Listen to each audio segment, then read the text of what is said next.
हेमानभाई रावल, शास्त्री जी, नवीन भाई ने तमाम पत्रकार मित्रों हार्दिक स्वागत है।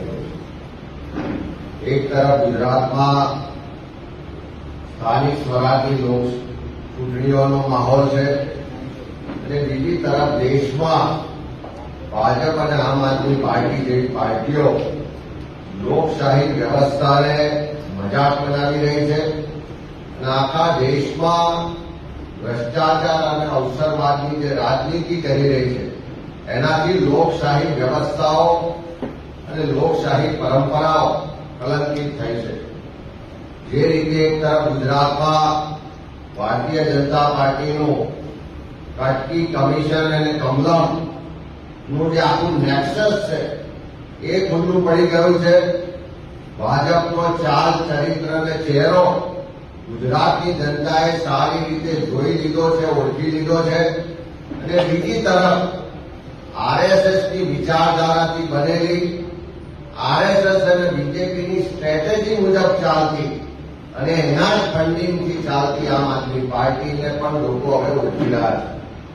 આખા દેશમાં 2013ના વર્ષથી જે રીતે લોકશાહી વ્યવસ્થા અને લોકોને છેતરવા માટેનું એક વ્યવસ્થિત સુનિયોજિત ષડયંત્ર ચાલતું હતું કે ગઈકાલે દેશ ને દુનિયા સમક્ષ ખુલ્લું પડી ગયું છે।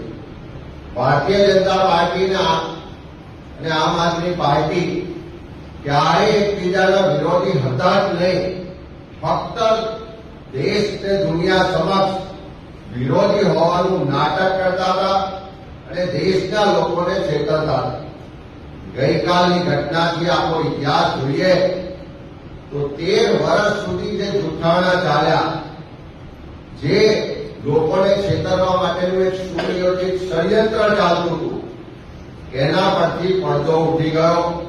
દેશ અને દુનિયાએ જોઈ લીધું ત્યારે ગુજરાતના લોકો આઘાતની લાગણી સાથે આ આખી જે ઘટના છે એને જોઈ રહ્યા છે અને એટલા માટે જયારે આખી ઘટનાના ઊંડાણમાં જઈએ તો આખી જે ષડયંત્રનું જે સુનિયોજિત પ્લાનિંગ હતું એને આપણે જાણી શકીશું। 2013માં જયારે इंडिया अगेन्स्ट करप्शन मूवमेंट की शुरुआत थी, आ आखी मूवमेंट ये आरएसएस और बीजेपी નું ब्रेन चाइल्ड હતું અને એના અંતર્ગત અન્ના હજારેજીને પ્રોજેક્ટ કરવામાં આવ્યા।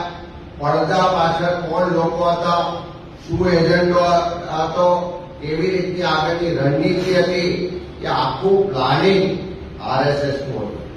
આખા દેશમાં કોંગ્રેસને સત્તા પરથી દૂર કરવા માટેનું એક આખું પ્લાનિંગ કરવામાં આવ્યું અને એ જ રીતે આપનો જન્મ આરએસએસ બીજેપીની વિચારધારાથી એના પ્લાનિંગથી થયો। 2013થી જે મૂવમેન્ટ ઉભી કરવામાં આવી અને આપનો જન્મ એ મૂવમેન્ટના આધારે થયો અને જે રીતે આખા દેશમાં કોંગ્રેસના મત તોડવા માટેનું ષડયંત્ર ગોઠવાયું અને એના ભાગ સ્વરૂપ આમ આદમી પાર્ટીને પાછળ બેકશીટથી ભારતીય जनता પાર્ટીને આરએસએસે ચલાવ્યો। ગઈકાલે જે રીતે જોયું કે રાજ્યસભાના આમ આદમી પાર્ટીના 10માંથી 7 એમપીઓ એટલે કે 2/3 મેજોરિટી પત્ર લખી અને પાર્ટી છોડી હોત તો બરોબર છે, પણ પત્ર લખી અને 2/3 મેજોરિટી એમપીઓ ભારતીય જનતા પાર્ટીમાં મર્જ થવાની જાહેરાત કરે છે। એ આખા દેશ માટે, દેશના લોકો માટે આઘાતજનક ઘટના હતી, પણ ઊંડાણમાં જોઈએ તો કોઈ આજકાલની ઘટના નહીં, પણ પહેલેથી રચાયેલું જે વ્યવસ્થિત ષડયંત્ર હતું એના ભાગ સ્વરૂપ આ કાર્યવાહી થઈ રહી છે। એ જ રીતે ગુજરાતમાં પણ તમે જુઓ કે ભરૂચના સાંસદ ખુલ્લેઆમ સ્ટેટમેન્ટ કરી રહ્યા છે કે થોડા સમયમાં એક સિટિંગ એમએલએ એ આમ આદમી પાર્ટી છોડીને ભારતીય જનતા પાર્ટીમાં જોડાવાના છે, એવું જાહેરમાં મનસુખ વસાવા કહી રહ્યા છે। સૌરાષ્ટ્રના એક ભાજપના નેતા જાહેરમાં ભાષણ કરી રહ્યા કે તમે આપના લોકોને જીતાડશો તો થોડા દિવસમાં એ ભારતીય જનતા પાર્ટીમાં જોડાઈ જવાના છે, એમાં કોઈ શંકાને સ્થાન નથી। એટલે ભારતીય જનતા પાર્ટી જ હવે ખુલ્લેઆમ કહી રહી છે કે આમ આદમી પાર્ટીના લોકો એ અમારા જ લોકો છે અને આવનારા દિવસોમાં અમારી સાથે જોડાવાના.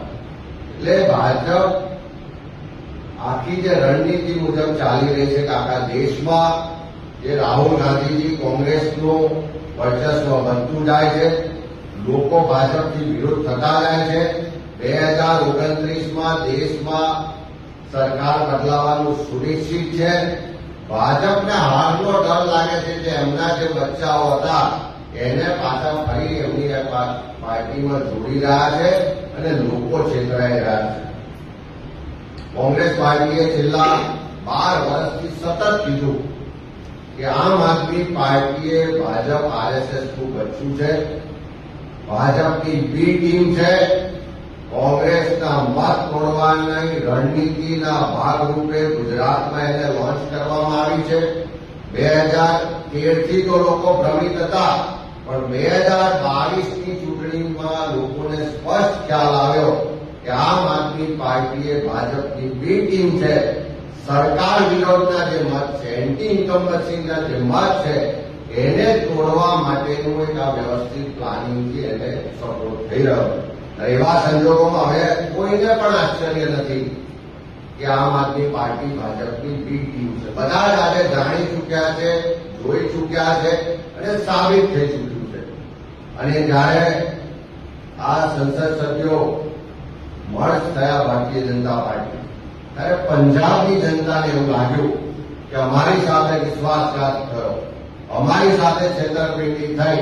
હજુ તો એવા પણ અહેવાલ છે કે થોડા દિવસોની અંદર પંજાબ સરકારના બહુમતી ધારાસભ્યો લેખિત સ્વરૂપે જાહેરાત કરવાના છે કે અમે બધા જ આમ આદમી પાર્ટીના ધારાસભ્યો, આમ આદમી પાર્ટી આખી બહુમતી ભારતીય જનતા પાર્ટીમાં મર્જ થવા જઈ રહી છે.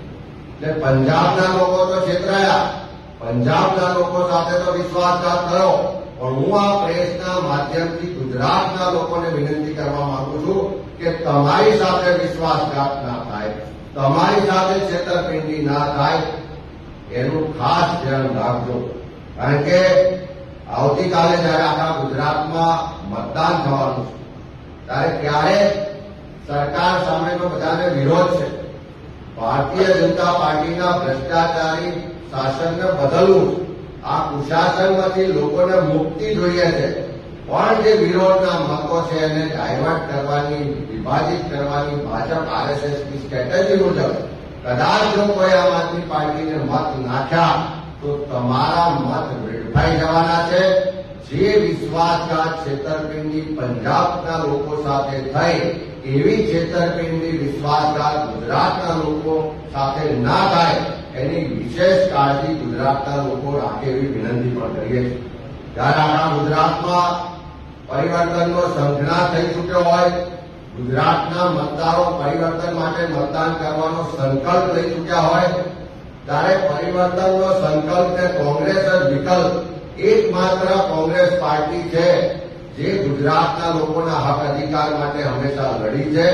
ગુજરાતમાંથી આ ભ્રષ્ટ શાસનને દૂર કરવા માટે હંમેશા અવાજ ઉઠાવ્યો છે. અને આ એ જ કોંગ્રેસ પાર્ટી છે જે ગુજરાતના લોકોના વિકાસ અને ખુશહાલી માટે હંમેશા કામ કરતી આવી છે.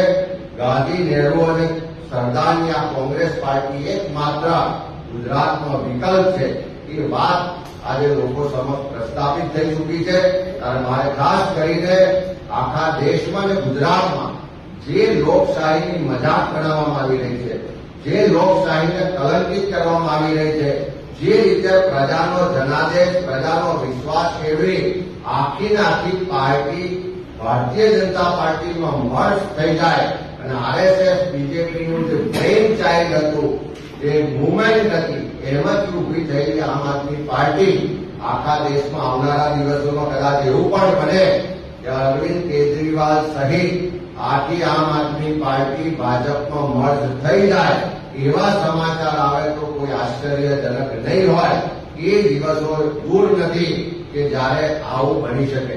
જેમ ગુજરાતમાં સ્ટેટમેન્ટો થઈ રહ્યા છે કે આમ આદમી પાર્ટીના એક ધારાસભ્ય થોડા સમયમાં ભાજપમાં જોડાવાના છે, સૌરાષ્ટ્રમાં સ્ટેટમેન્ટો થઈ રહ્યા છે કે ભાજપની અંદર જે લોકો જોડાવાના છે એને કદાચ તમે મત આપશો આમ આદમી પાર્ટીમાં તો પણ અમારી સાથે જોડાવાના છે. એનો સ્પષ્ટ મતલબ છે કે આમ આદમી પાર્ટી જે ભાજપની બી ટીમ છે, એવું અમે વારંવાર કહેતા હતા કે આજે સાબિત થઈ ચૂક્યું છે. ત્યારે ગુજરાતના મતદારો આવતીકાલ માટે એટલું ધ્યાન રાખે કે તમારો મત વેડફાય નહીં. તમારો મત પરિવર્તન માટે છે, તમારો મત સુશાસન માટે છે, તમારો મત ભ્રષ્ટાચારીઓને દૂર કરવા માટે છે, તમારો મત તમારા ટેક્સના પૈસાની જે બરબાદી થાય છે એને રોકવા માટે છે. ત્યારે આ મત વેડફાય નહીં. કોંગ્રેસ જ એકમાત્ર વિકલ્પ છે એ વાત કરવા માટે આજે તમારી સમક્ષ આવ્યા છે. એનો આપના માધ્યમથી ગુજરાતની જનતા સમક્ષ મેસેજ જાય, સંદેશો જાય એવી વિનંતી.